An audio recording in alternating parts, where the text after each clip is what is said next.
Today, we are talking all things gear, all things running shoes, running gear. And I mean, I just got myself a new pair of shoes and I absolutely love them. And so, really excited to talk about this as we go through the episode. Welcome back, everyone, to the Southern Cross Drive podcast, where we're focusing on the Two Oceans half marathon. As I mentioned, got myself a new pair of shoes this week. Really, really love that. And I love all things gadgety. And I mean, maybe it just has something to do with my shopping. I'm not a massive shopper, Dev, but I dig online shopping. And so yeah, getting a new pair of shoes or anything is really exciting for me. Dev, our coach for the Two Oceans half marathon. How are you doing today? And I take it you love gear as well and gadgets because of your cycling days, for sure.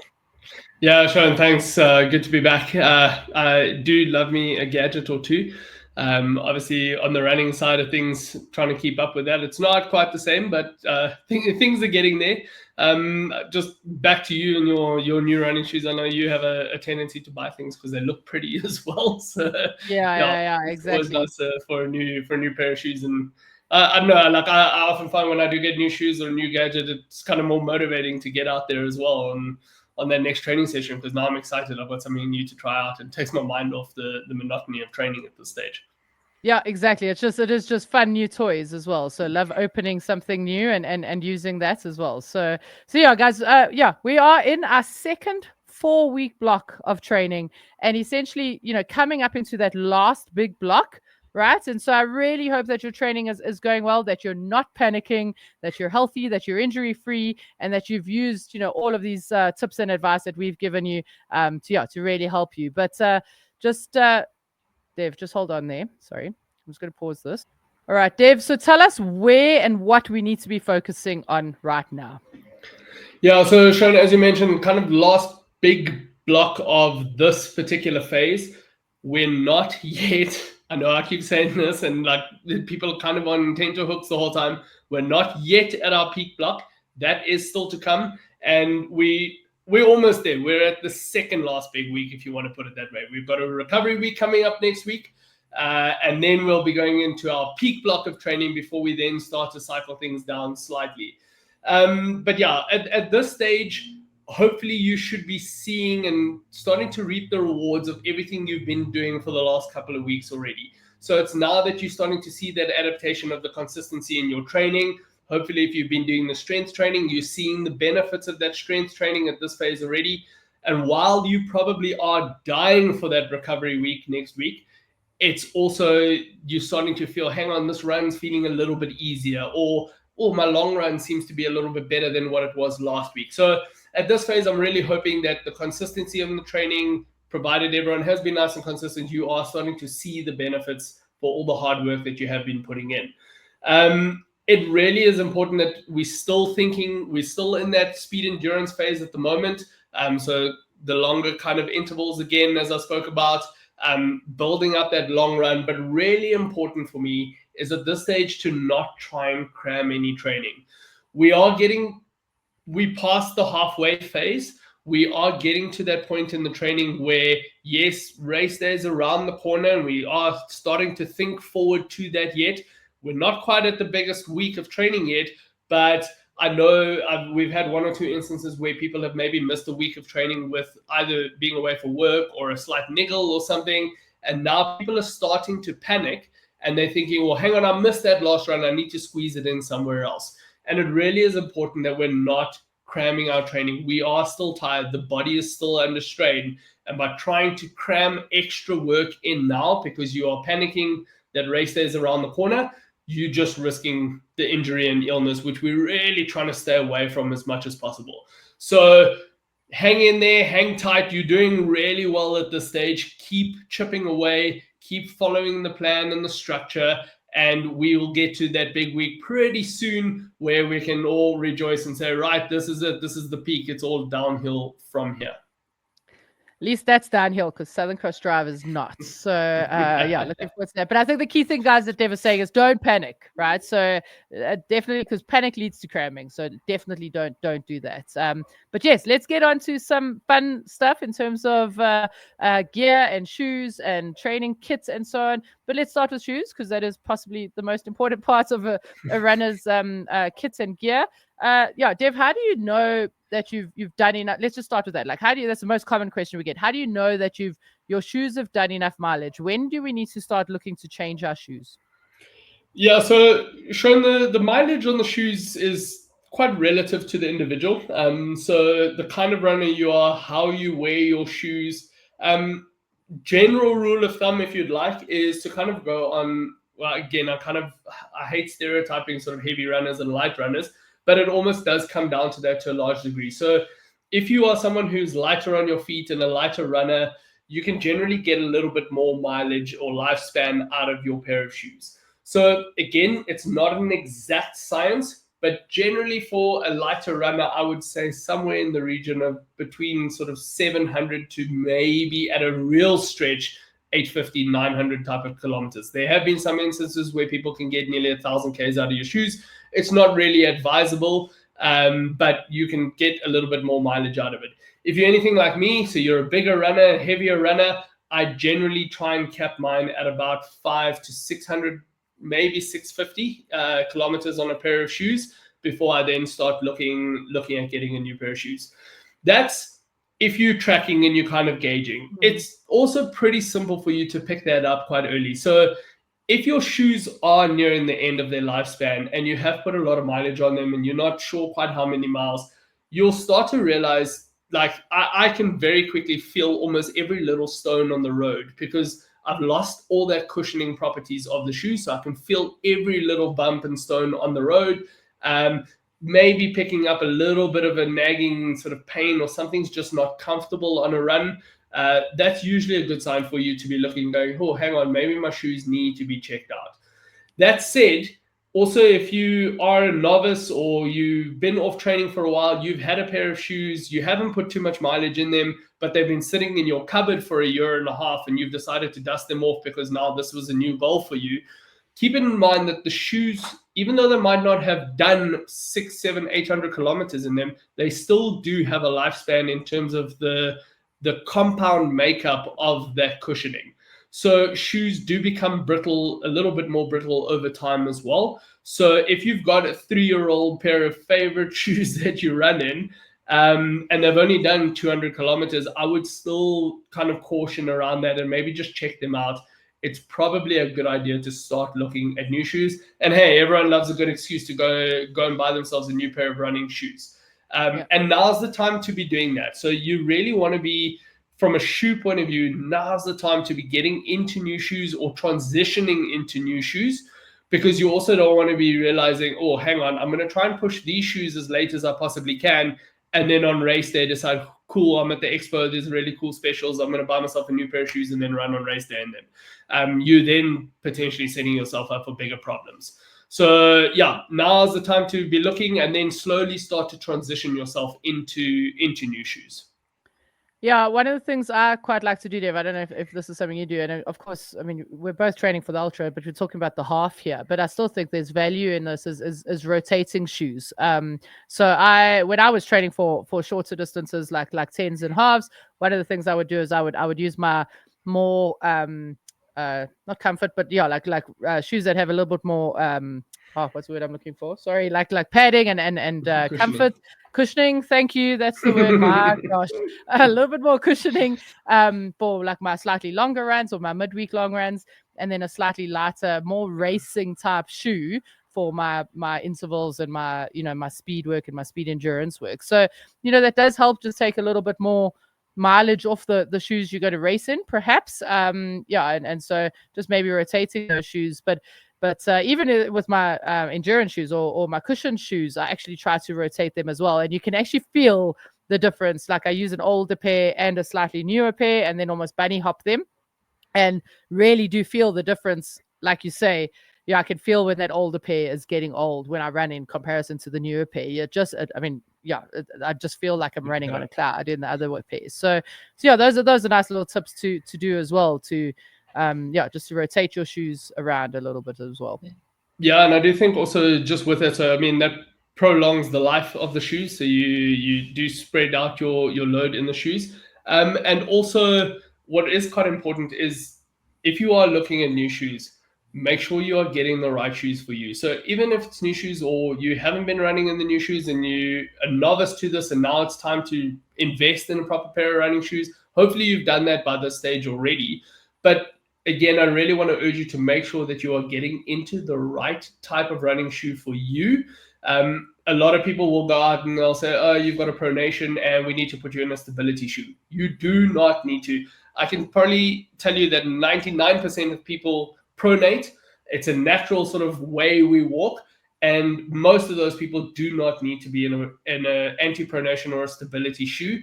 I've just seen way too many issues arise from that, from an injury or niggle point of view. So a neutral shoe, most of us as runners get away with a neutral shoe. If you are looking to change shoes, maybe change brands, just keep thinking of like the specifics and the makeup of the shoe in terms of the heel toe drop. If you go into a pair of shoes that's got a different heel toe drop, there's also the risk of Achilles and calf issues there as well.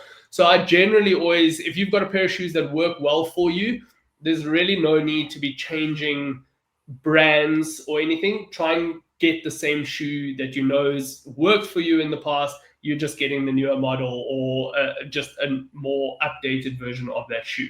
Trying to keep things, mitigate as much risk along the way as possible. Yeah, exactly. And to be honest, that's how I end up running or cycling these shoes of mine, is because a couple of years ago, I think like 2018, 2019, when the shoes took a massive change, I mean, the brand I ran in, I had to change it. And so when I found a pair of shoes that I liked, I ended up buying like 2 or 3 pairs at one time. And so that's why I've landed up just cycling them, because yeah, the way shoes are changing at the moment, it's yeah, just too much. And even your brand that you had. So if you were running an X shoe that is this model, sometimes when they change that up, they they don't, they change too much, and then the shoe changes. So definitely not the time to be to be changing, I think, too much now. So if it's working, as Dev says, keep going with that. But don't make too many changes. Now's not the time for sure. So Dev, and then maybe just with that, I mean, the changes in shoes, I know after this episode someone would ask, but your views on super shoes and perhaps racing the half marathon in them, or in training? Yes. Yeah, so look, it's unfortunately one of those things. Again, you and I talk about loving gadgets and loving shoes and that sort of stuff. You're never going to get away from people going out because the pros run in them and elite level runners, faster runners run in the super shoes. I'm talking about super shoes. I'm talking about shoes with carbon soles in them. I'm not necessarily opposed to them, but at the same time, I generally try and guide average runners, recreational runners, away from them. I've just seen it time and time again that we going out, we're buying these shoes because we've seen Kipchoge and the likes running in those shoes. So now I must have those shoes because they've been told they're going to make me so much faster. But there's the constant sort of nagging pains and injuries and things that arise from these shoes now because they've changed the structural makeup of how the sole flexes, which then affects your biomechanics. And again, if you haven't been doing strength work or you low on mileage, for example, and not used to the shoes, you're now risking issues. So I'm always going to kind of advise steering away from them. If you are running in super shoes, I would advise keeping them away from your long runs. So not running the long runs in the super shoes.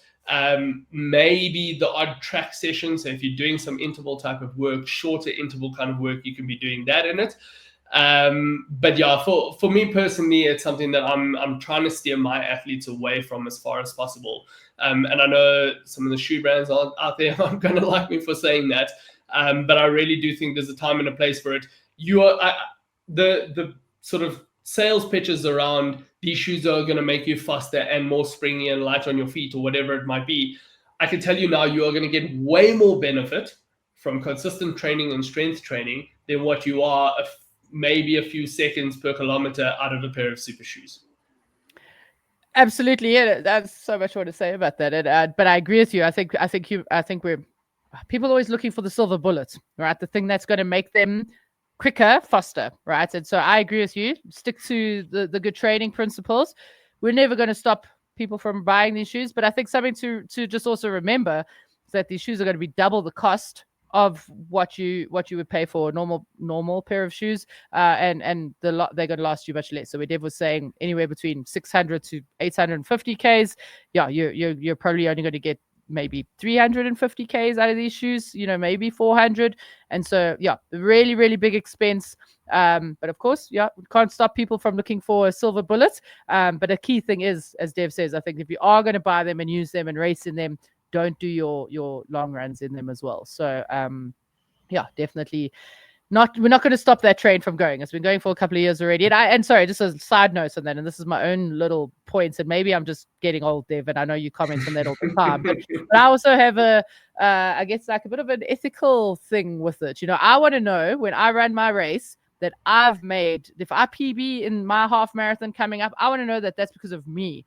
I don't want to question that. Oh, did I get an assistance from the shoes? Did I do anything? So yeah, so I'm a bit of a the ethical side of it is a thing for me. But yeah, maybe I'm just getting old and I'm far behind the times as it is. But let's not get into that. That's a whole other discussion.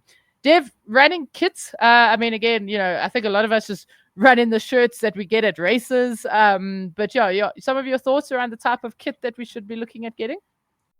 If you're over 50 and want to recover from sessions faster, run pain and injury free, and improve your endurance, then be sure to join Lindsay and I for our upcoming Faster Beyond 50 Masterclass. In it, we'll show you how we helped a 70-year-old run a 47-minute, 18-second 10K and how you can take those exact same principles and apply them in your training. Simply scan the QR code that's on screen right now or click on the link in the description below to save your seat in the training now. We look forward to seeing you there.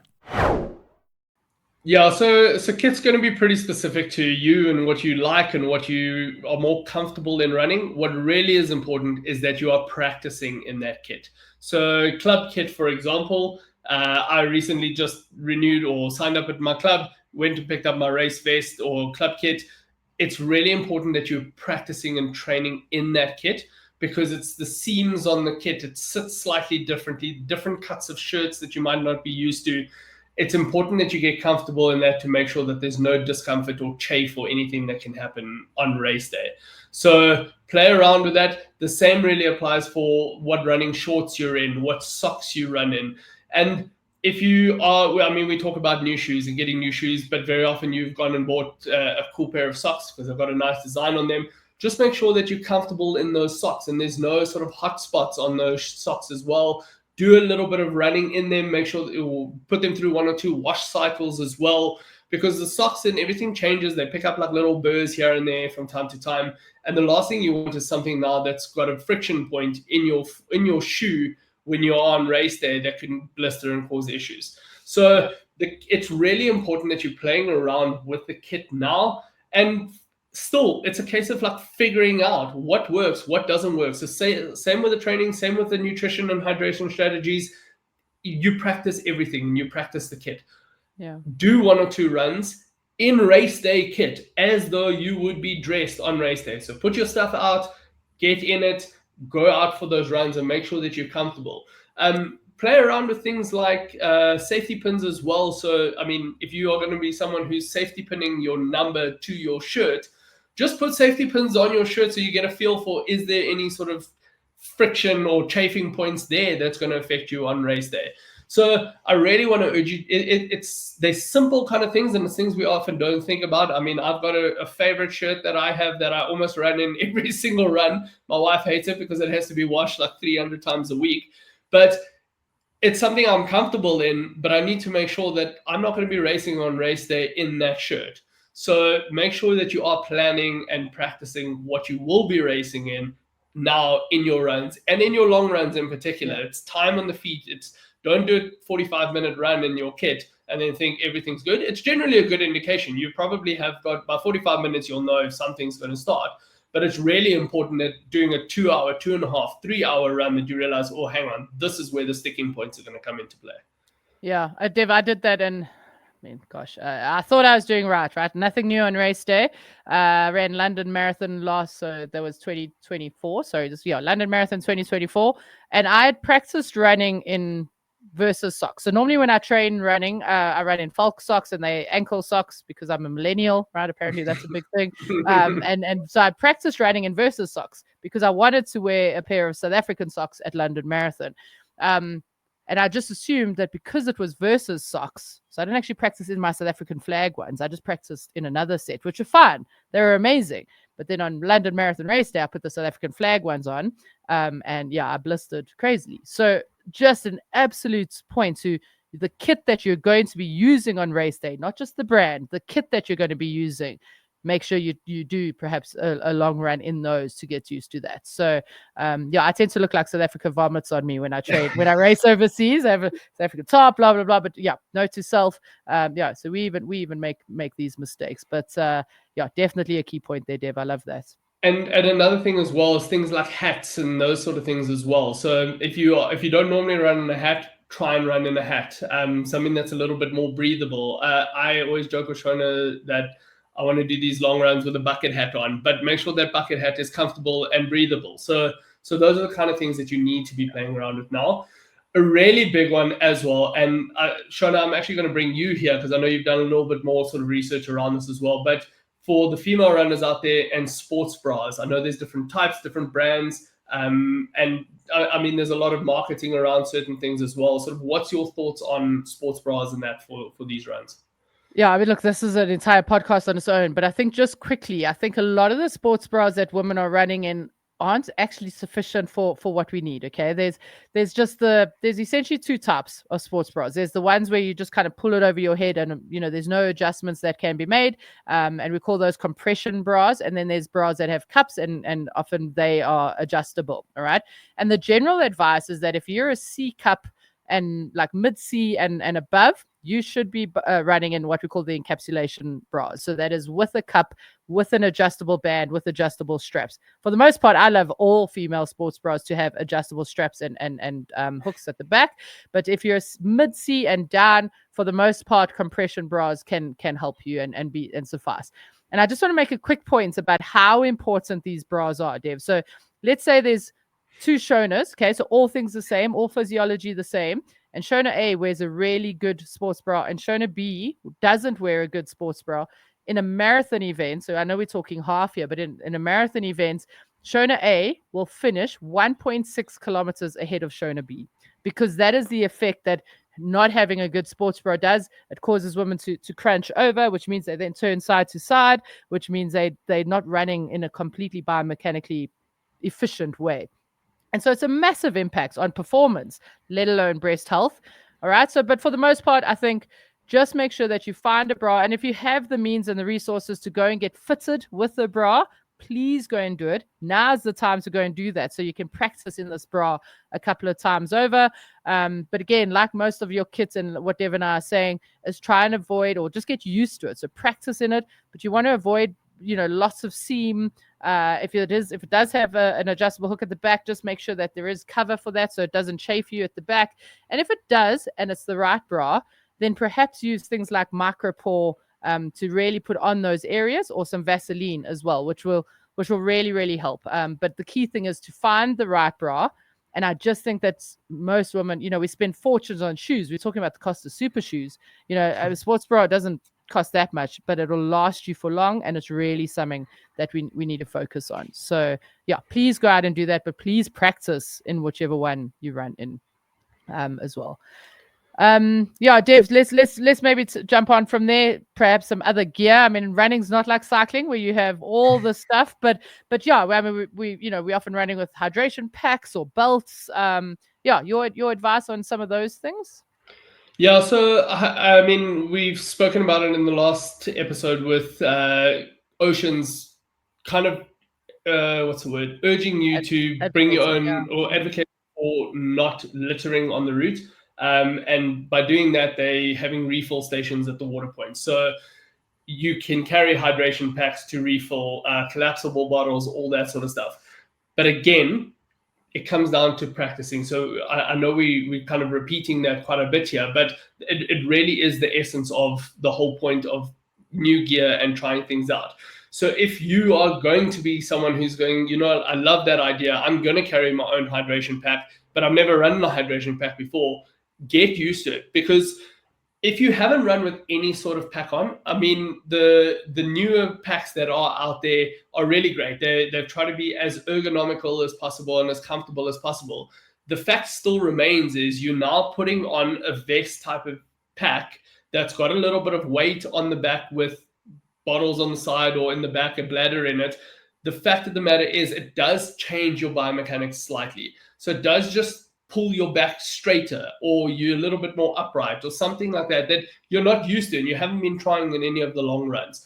So I really would urge you to, if you are someone who wants to move in that direction, get it now and then start practicing with that. I think other things as well, you mentioned bras and the hooks on the back of bras. The same really applies for heart rate belts.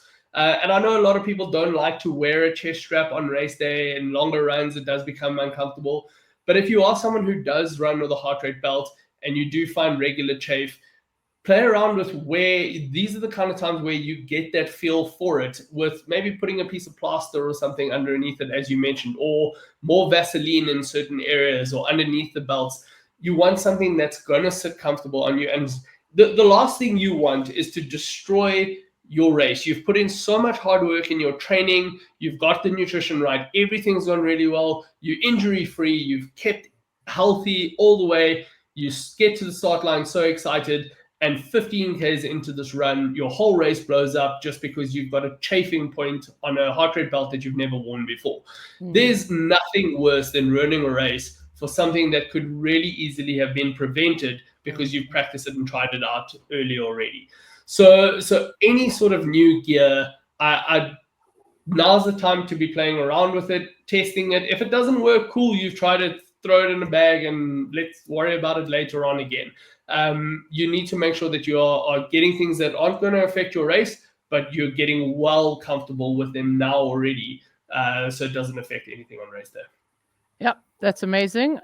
Dev, a lot of people at this point, between, again, and I know we've spoken about this in a previous episode, but everyone's saying something, and race day is looming. So there's a lot coming up, and so and so saying, well, I ran X number, I did a marathon this weekend, and then very often other people are like, oh, sure, but should I be doing a marathon this weekend? So yeah, any sort of advice in terms of the last couple of weeks and how to focus from a training perspective, not necessarily, just to really just stay honed in. Yeah, so again, trust the process. That's a really big one. There's going to be, or we do allow for room for kind of last minute adjustments. But when I talk about last minute adjustments, I'm talking about adjusting training intensities, for example. So I mentioned we're coming into next week, we'll be coming into a recovery week. In most of the plans or most of the cycles, we might throw a time trial at the end of that recovery week, for example. That time trial can be used for us to go, okay, cool. The training for this last couple of weeks have been really good. We've seen the benefits. The time trial's shown that now, and we can make last minute adjustments to our pacing for the next cycle or for that last training block, so that we know we're still on that progression cycle or trajectory, but we're not making, or we're not kind of just thumb sucking it along the way. So make sure that things are, I want to say scientific based, but based on information. So things like our time trial, we can make a couple of tweaks there, but still, again, I come back to my point that I mentioned earlier, we're not cramming. So you mentioned someone did a race this weekend and you now think you should be doing a race this weekend. No, you shouldn't. If your plan doesn't say it and your plan has a certain amount, after that recovery week is when we do come into that big training week, the peak block, as I said, or the peak week, as I said. There's still a lot to come. And even once we start cycling down from that, there's still a lot of training to come. So we're not done yet, and we really don't want to be risking anything at this stage. So there are room for slight tweaks and adjustments, but we shouldn't be panicking. We really shouldn't be chucking in extra work. And at this phase, for me, less is almost more, if that makes sense. And I know that sounds counterintuitive because we're supposed to be building, but if you have come off a little bit of an injury or a bit of an illness, I would still prefer you to be building appropriately and getting to race day slightly undercooked than coming in now and going, geez, I missed this 3-hour long run or 2-hour long run. I need to chuck it in this week. So now I'm doing an extra long run and running 5 days in the week and cramming all my runs together. And all you're doing there is potentially not even making it to race day, because now you're putting risks in place that really shouldn't be there. So trust the process, trust the plan that you're on. And if you've missed something, it is what it is. Get on with where you are in the training phase at the moment. And make sure that we are, even if you're slightly undercooked, you can still be on the start line rather than risking not making it at all. Yeah, excellent advice. Thank you, Dev. Guys, I hope you enjoyed this episode where we're focusing on all things gear. Please do not pass this on to your partners and let them hold us liable for you buying a whole bunch of new stuff. Okay. Those are your own decisions. Don't go. Devlin and Shona from Coach Perry said I have to buy X, Y, and Z. Please keep that stuff in your own homes. Okay, so don't blame us, or if you do, just don't tell them who we are. So, Dev, yeah, as always, thank you so much for your expertise, for your advice. Yeah, really appreciate it, and yeah, looking forward to getting into the last sort of recovery week. You know, the next podcast and the next episode and that last block. So yeah, thank you, Dev. Thanks everyone, and we'll see you all soon. Cheers, everyone. Keep up.